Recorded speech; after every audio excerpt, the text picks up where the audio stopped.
Hey, good morning. Hey, I am Charlie, the lead pastor here. If you're new, man, we're really glad you're here. I know we got some extended family here from out of town. Really glad that you're here worshiping with us today. Welcome. Hope you have a great morning. Hope you had a great Thanksgiving week. We had a pretty good one. You know, it's always a mixture of stress and fun and relaxation, but it was overall a good week for us to connect with the family. It was kind of a crazy week. People have been asking me all day for varying takes on what's going on with the Arkansas Razorbacks right now. It was kind of a crazy week. It's kind of a crazy week. And here's the thing, it's interesting. When you have kids who go to school with the kids of the coaches and the people athletic department, you start to just kind of have a different idea about this. Sometimes I think that we think our sports is like some sort of show that we're watching on television. Right? And like as opposed to like real families and real people. I mean, I'll tell you, there's some real families and some real kids, and everybody's just kind of, I just encourage you, man, just to consider that, especially since we live in this town with them. You know, this is an odd time. I know it's probably not the thing that you thought I was going to say, but I have some other things I can say too, but not here. So we're wrapping up a series. We've been talking about Moses. We've been talking about the purpose that he had in his life, that God kind of designed the circumstances of his life to have this incredible impact, to be the man that God would use to free the Israelites from slavery in Egypt, that God designed these circumstances, but Moses kind of steps outside of God's plan for his life a little bit and ends up killing someone and has to flee, but God redeems him because God will redeem everyone. He'll redeem anyone. Right? And so God does that, and then through all these miracles, God just does this incredible thing through Moses to free them and to essentially loot the superpower that had been enslaving the Israelites for hundreds of years, and then takes them out and does this incredible thing, the Red Sea, that we're going to talk about here a little bit more in depth here in just a second. And God just keeps doing all these miracles, right? And we just see Moses fulfilling this great purpose. And what we've tried to do over the course of these last several weeks is to kind of help us put ourselves in the mind of Moses. Like maybe we could be Moses. And I think sometimes we think, well, we can't be, because there's probably not anything on that level that God is calling us, any of us to. But it doesn't really matter the magnitude of it. I promise you this, that God has designed you for a purpose. God wants to use you to have a significant impact. And if you make an impact, really, in just a couple of lives, you're having an eternal impact. And so that we want God to kind of, we want us to view our lives and say, man, God has a purpose for me too. And we've been talking about this with our mission statement, that God's called us to reach people to become fully devoted, world-changing followers of Christ. And we have the kind of church, man, that we hope that no matter how broken and hurt or wounded you may find yourself right now, that God can speak to you and heal you and help you find life in Jesus Christ. That's important to us. And if you find yourself in kind of one of those states, man, you're the reason why we have that mission statement on the wall. You're our mission. But we hope that eventually that you'll get to this point to where it's not just simply where you're thinking, man, what can this church do for me? But you just are so excited about what God's done in your life. I don't want to just simply be the mission for the church. I want to help. I want to help with this mission. I want to see how God can use me in this community to make a difference in the lives of other people. But even beyond that, we kind of want you to go to this next place where you come here, you kind of help us, but then you realize, man, God has given you a mission. And I've highlighted some people over the last few weeks that have been doing some incredible things. And I've been talking to some people even over the last couple of weeks, people who have realized, maybe just even through this series, that God has placed them at particular jobs, placed them in particular locations. Like as one guy said to me this week, I think I realized, man, God has put me here because He wants me to make a difference in the lives of these people. That I think that may be my purpose. That how can I help these people find Jesus? How can I help these people find hope with God? And it's really cool to see God just kind of building that purpose into the life He's already created for you. So I think sometimes we think I have my normal life, and then there's my church, God, Jesus life. But what if it's all one thing?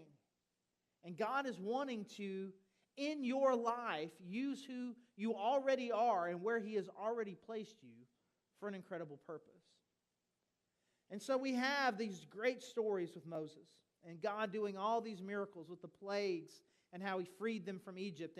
And they come to the Red Sea and they feel trapped by the sea that's in front of them and this army that's now chasing them from behind. And God does this incredible miracle where the sea parts like this and they're able to walk across on dry land. And as they're doing that, God raises up this kind of sandstorm to distract the Egyptian army and releases this at just the right time so that when they pursue them and through this dry land on the sea, that just at the moment that Israel gets to the other side, the water collapses and takes out the army that was there to kill the Israelites. And sometimes I think that we look at that story and we think, man, if I ever lived through something like that, my faith in God would be unshakable. That if I ever saw God work on that kind of way, that kind of miracle, that kind of power, I think my faith with God, that's all I need. If I could just live through that, if I could just see that. The problem is that these people did see that. And it didn't work out so well for them. The very next time that something bad happened, they were complaining and fussing and upset with God again. And you just begin to think, man, how can you see God move so powerfully in your life and then just what seems like just like a minute later be frustrated with God, be disappointed, be disconnected? How does that happen? And how about this? And how can we avoid it? Is there something that we could do? Is there some way that we could avoid this? And so as we're kind of concluding this Thanksgiving week, at the same time we're concluding this series, to kind of go back in the timeline, we're going to look at in Exodus chapter 15. This is immediately after the Red Sea. They've crossed to the other side. The Egyptian army has been taken out. And what happens here is the first recorded instance of a freestyle rap. Right? It was always amazing to me because it's not the only time that this happens in the Bible where something happens and then it says, and then so-and-so began to sing. And it's not like it's some song that's been around for a while. They're just making up these songs just right here, which we do in our house all the time. So I get that. You just kind of just start making up songs. And so they have this song that they just started singing. And I don't know the tune, so I won't be singing, which you can put on your thankful list. All right? Exodus chapter 15, verse 1. Then Moses and the Israelites sang this song to the Lord. I will sing to the Lord, for He is highly exalted. Both horse and driver He is hurled into the sea. So talking about the chariots, right? So the horse and the driver is hurled into the sea. The Lord is my strength and my defense. He has become my salvation. He is my God, and I will praise Him. He's my Father's God, and I will exalt Him. The Lord is a warrior. The Lord is His name. Pharaoh's chariots and his army He has hurled into the sea. The best of Pharaoh's officers are drowned in the Red Sea. The deep waters have covered them. They sank into the depths like a stone. Your right hand, Lord, was majestic in power. Your right hand, Lord, shattered the enemy. In the greatness of your majesty, you threw down those who opposed you. You unleashed your burning anger. It consumed them like stubble. By the blast of your nostrils, the waters piled up. The surging waters stood up like a wall. The deep waters congealed in the heart of the sea. The enemy boasted, I will pursue. I will overtake them. I will divide the spoils. I will gorge myself on them. I will draw my sword, and my hand will destroy them. But you blew with your breath, and the sea covered them. They sank like lead in the mighty waters. Who among the gods is like you, Lord? Who is like you, majestic in holiness, awesome in glory, working wonders? You stretch out your right hand, and the earth swallows your enemies. In your unfailing love, you will lead the people you have redeemed. In your strength, you will guide them to your holy dwelling. The nations will hear and tremble. Anguish will grip the people of Philistia. The chiefs of Edom will be terrified. The leaders of Moab will be seized with trembling. The people of Canaan will melt away. Terror and dread will fall on them. By the power of your arm, they will be as still as a stone until your people pass by. Lord, until the people you bought pass by. You will bring them in and plant them on the mountain of your inheritance, the place, Lord, you made for your dwelling. the sanctuary, Lord, your hands established. The Lord reigns forever and ever. So what they did right here at the end, I mean, it makes a whole lot of sense. I mean, they just saw God do this incredible thing in their lives for their entire people. They saw this incredible miracle, and they did the right thing. Man, they decided, man, we need to thank God for this. And so they all just kind of joined together in this kind of this song, and they're just incredibly excited and thankful to God. And so we see in them, after they see God move, this heart of thankfulness. And I think it's important for us to kind of recognize in the same way that they did, man, when God does something incredible, it's important, man, that we express thankfulness. Not just at Thanksgiving, but really just kind of just have this heart. And the fact that they had this in this moment was great. And if they had somehow managed to hold on to this attitude they expressed, because there's so much going on here, there's more going on here than just them kind of generally being thankful. There's a lot of depth here in this song and kind of their attitude and the thing that they're pouring out. And I believe if they could have held on to it, they could have avoided this kind of cycle of frustration. And for those of us, maybe God is doing something really cool in your life right now, or maybe you kind of feel like maybe for the first time or for the next time, man, I feel like God's really active and I want to do who God's called me to be, and I don't want to lose it. Or maybe you're in the spot where you're looking back and think, man, I remember when I really felt like God had purpose for me and my relationship with God was strong and I lost it. How do I get it back? And I think that in this passage, in this song where they pour out their hearts to God, I think there's an answer of a pattern, a mindset that we can have that will allow us to kind of keep our relationship with God vibrant. And we'll start with this. Be specifically thankful. Be specifically thankful. They did not, it was not just a general. It was like, hey, God, that was really cool. Man, just kind of thanks for being there. Thanks for being God. Thanks for blessing us. I mean, that's all really good. It's really good to kind of have a general thankfulness. I'm thankful. I'm thankful. But they were very specific. This thing that you just did, where the waters came out, that was kind of crazy. And then we were walking on land, that was crazy. And then they were chasing us, and that was scary. But at just the right moment, the water came down and kind of took everybody out. That was incredible, that very specific thing that you did. Thank you so much for that. Because sometimes what happens is like, hey, if we were to go around right now in the room, which we won't do because it's awkward, if we go around the room and say, hey, guys, would you just tell me what you're thankful for? Well, I'm thankful for my life. I'm thankful for my job. I'm thankful for my family. I'm thankful for my health. And we just kind of speak generally about kind of just, I don't even know if thankful is the right word. There are things in some of my life that I enjoy. But thankful really, I think, has the idea of, what is something that God has done for you that you want to thank Him for? So it's not, I'm thankful for my job. God, I'm thankful. Thank you for giving me this job. Thank you for giving me favor with the people that interviewed me so that I could get this job. Thank you for the continued favor that I have with the people that I work with and work for, that I still have this job. Thankful for the money. God, I thank you for the money that you're bringing into our home through this. I thank you for the relationships that you are allowing me to build. I am very thankful because I think it's important for us to think about it, because what happens when we do this is we're not just sitting there just kind of having an attitude of, I'm glad I have these things, but it builds in us a deeper, more significant awareness of God's activity in our lives. It's not just that you happen to have a good life, and that's fortunate, and you should be happy about it. But I believe that God is actively doing things. It was no fortunate coincidence that made the waters part and then come down at just the right time. It was an act of God. And the thing that you may be experiencing may not feel like it's on that level, but I assure you the same God is just as specifically active, doing things in your life. And so for me, if you were to ask me, Charlie, what are you thankful for? I mean, the general answer would be, I'm thankful for my family. But that, again, that's just a way of saying I'm happy that I have a good family. What am I thankful for, though?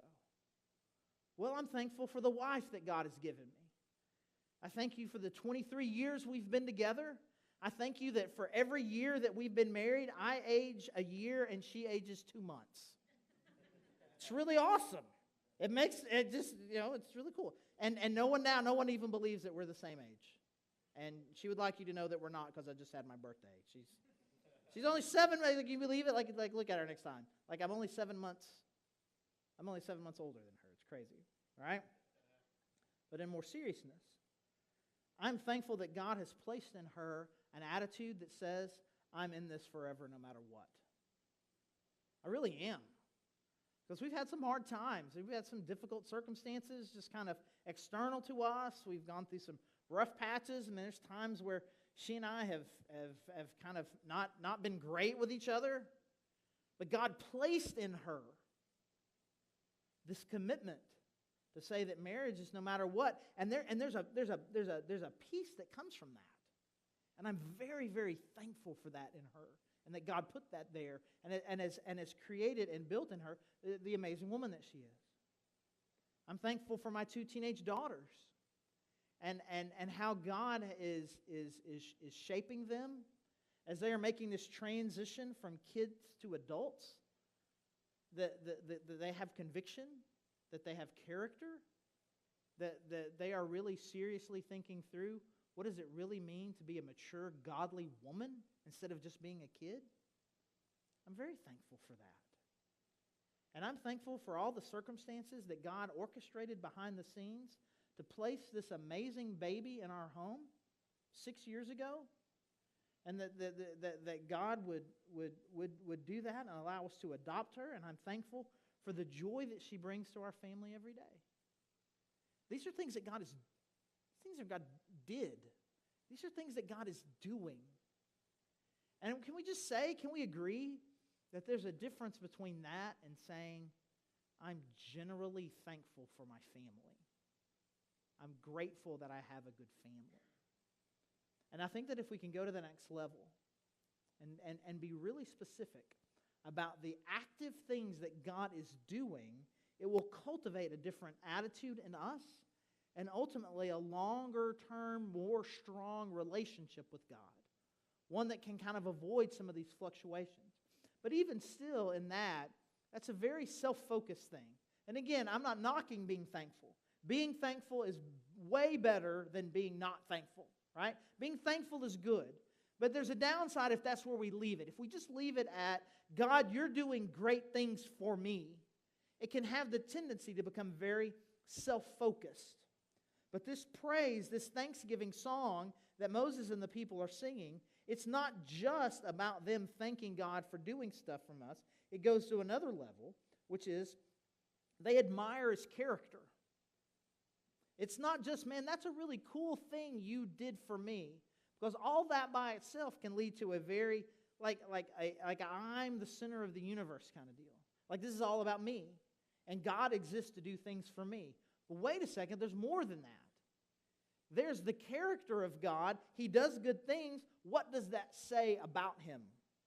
And so just to look at one verse, in verse 11, they say this, who among the gods is like you, Lord? Who is like you?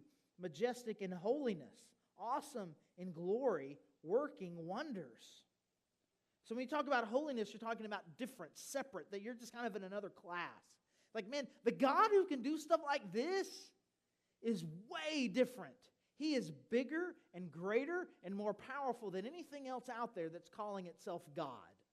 There are lots of things out there saying there's God. Lots of people out there worshiping things they say are God or gods. This God, very, very different. And not only that, man, He's awesome in glory. When He comes big. That was not a small thing He did. Oh, God, look, He did this nice thing for you. No, He did a huge, crazy, big thing. And it's amazing. And they take some time to kind of go to that next level and say, man, it's not just that God is doing good things for me, but these things that He's doing good for me reflect a character in Him that is to be admired. And so now it just switches a little bit in your brain. This isn't about just what God is doing for me, a self-focus. It's about what God's doing for me as self-focus, but it also adds to that a God focus, that I can admire God for who He is. So it's not just simply about me. And so I'm not just generally grateful that I have a family, that I have a good family. I'm not just generally grateful for that. I'm specifically thankful for some very specific things that God is doing. The protection that God gives my family. I mean, some of you are already in this place. I'm telling you, you don't get over it when your kids start driving. I'm like, I need to ask my mom. I mean, I'm like 40 some years old, right? And does it still worry my mom when I drive? Right? I still get worried. I get worried. And God protects them. God is protecting them. And I'm very specifically thankful for that. And I'm specifically thankful for my wife and the character that she has and the way that she takes care of us. And I'm thankful for all these things. What do these things say about God? Well, one thing I have to confess is that God does incredible things in my family that I don't remember to pray for. I can't remember the last time I prayed, please God, please still let my wife want to be married to me. I just don't pray that. I take it for granted. And God is a gracious, good God that does great things that I don't ask of Him. And that's a pretty cool quality. God's not just an answerer of prayers. He's a giver of blessings that we don't ask for. And that's an important thing to think about. God is a protector.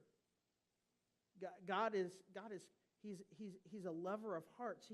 He gives great attention to detail.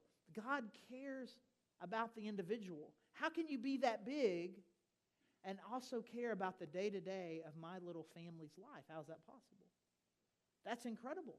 That's an incredible characteristic. Like, I can imagine somebody who cares enough about a specific situation to get involved. And I can imagine a God who is so big that can kind of, with His breath, bring the universe into existence. But can I imagine a God that's both? That is so big that He can speak the world into existence and also uniquely and specifically cares enough about this precious little baby that was born in Washington Regional 6 years ago to orchestrate the circumstances of her life to place her into our home. That's who God is. That's pretty awesome. It's a pretty awesome God. And I think it's important for us. It's important for us to kind of go to the next place. I mean, God has done these things for me, and this says great things about God. And so now if I'm trying to kind of maintain a disciplined, long-term, solid connection with God, then I'm going to be specifically thankful. I'm going to be kind of on the lookout for specific things that God is doing in my life. And then I'm going to go beyond that, man. When God does something, man, what am I going to learn about God? What does this say about His character that I can praise Him for? But even still, if that's kind of where we leave it, that still has a bit of a self-focus. We're just still thinking about God's doing this thing for me, which is good. And because He does these good things for me, that says something about Him, which that's even better. I'm bringing God into it. But now still, I could still be limited by a perspective that my relationship with God is about what God does for me and what that says about Him. It's just me and Him. And so I have a self-focus, I have a God focus, but I think there's another level that we need to go to, and that's this, that we need to reflect on the impact. This thing that God did for them, it did not only affect them. This had kind of an earthquake, a reverberating effect all over the known world. When something like that happens, word gets out. You don't need internet. You don't need television cameras. You don't know anything. All you need is one person to see or hear about something like that, and it will get out. This story of what happened with the plagues in Egypt and the story of the Red Sea, it preceded them. Everywhere that they went, they knew about it, and there's story after story after story, including one in particular where there's a prostitute named Rahab. She's in Jericho, and Joshua, Moses' kind of heir apparent, sends out some people to go check out this place and see what God wants to do to kind of take over the city. And Rahab sees these spies and says, you got to understand, our whole town is afraid. Our whole city's afraid because we know about this God. And we've heard about what he did. But then she goes to the next place and says, and I want to come with you. I want to worship and I want to follow this God. And so it wasn't just what God was doing for them. This was impacting people in nations hundreds of miles away. And you see that in their song. They talk about it. It's like, man, the nations are going to hear about this, and they're going to know about you, and they're going to be scared. And they're going to recognize that their God's not like you, and that you're the real God. And they recognize that the thing that God is doing in them, that God is doing for them, has impact. Which this goes all the way back to Genesis chapter 12, when God calls out Abraham, who was kind of the founder and the patriarch, the first Israelite. He says, I'm going to bless you. You're going to be a great nation. But let me tell you why I'm blessing you. I am blessing you so that every other nation in the world will be blessed through you. And my blessing is not meant to end with you. I'm not blessing you so that you can be blessed. God does bless you because he likes to bless you. But the blessing is never meant to end with you. I bless you so that you will take that blessing and pass it on. He loves you, so he blesses you.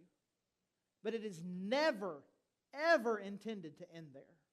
Don't hear me say that God doesn't want to bless you. Of course he wants to bless you. And he blesses you because he loves you. But that's not the only reason. And it was never intended to be so. He blesses you. He blesses you so in part that you can bless other people. And so he did this incredible thing so that not just that their nation will be protected, but that all of the nations would know who the one true God is. And again, we see this in this incredible story of Rahab, where she finds faith in God because of what he did at the Red Sea. But more than that, you want to know something real interesting? You go to the New Testament, you look at these genealogies of Jesus. Turns out, she becomes Jesus' great-great-great ... grandma. What? And so this impact that God had in this moment not only impacted the nations around them, but had a significant long-term generational impact, including in the family line of the very Son of God, Jesus, who ultimately then comes to give us life so that we can worship God, so that we can have a relationship with him through his life and his death on the cross. The impact of this moment reverberates throughout history forever. And I'm telling you, the same blessing that God is giving you can have the same kind of an impact. God is blessing you, but he is blessing you so that you can be a blessing to others. And so I'm very thankful. I'm thankful for my family. I'm thankful for my wife. Very specifically, I'm thankful for the marriage that God has allowed us to have. And through that marriage, we've been able to meet with dozens, if not by now 100 or so, couples over the course of our marriage, to be able to help people who are going through the same things that we've gone through, and to be able to love and encourage them. God has blessed our family, so now our family can bless somebody else. God placed this awesome baby in our home in part so that more and more people could get a vision and a picture of what it would really mean to open up your home. And so that we as a church can be a church that loves and rallies around families who have a heart for more than just the people who are born into their home. And the impact that this is going to have will happen for generations long after we're gone. And so I think it's important for us, if God is renewing in you a purpose or giving you a purpose for the first time, and you're thinking, man, I want to have I want this to be a long-term change, then I think it's going to require kind of an attitude adjustment. where I'm going to be somebody who is not just generally grateful, but I'm specifically thankful. And then I recognize that the specific things that God's doing reflects an incredible character. And that then the purpose is to make a difference in the world. And so we have some time to reflect, as we always do at the end of the service. And I just encourage you, man, just to go through those steps. Just go through them right here. Go through them in these steps where you're like, God, what's where you're just thinking specifically about the things that God's done, and just thank Him. And then just reflect a little bit about what it means about Him. What does it say about Him? And then just dream a little bit about the kind of impact that it can have, big picture,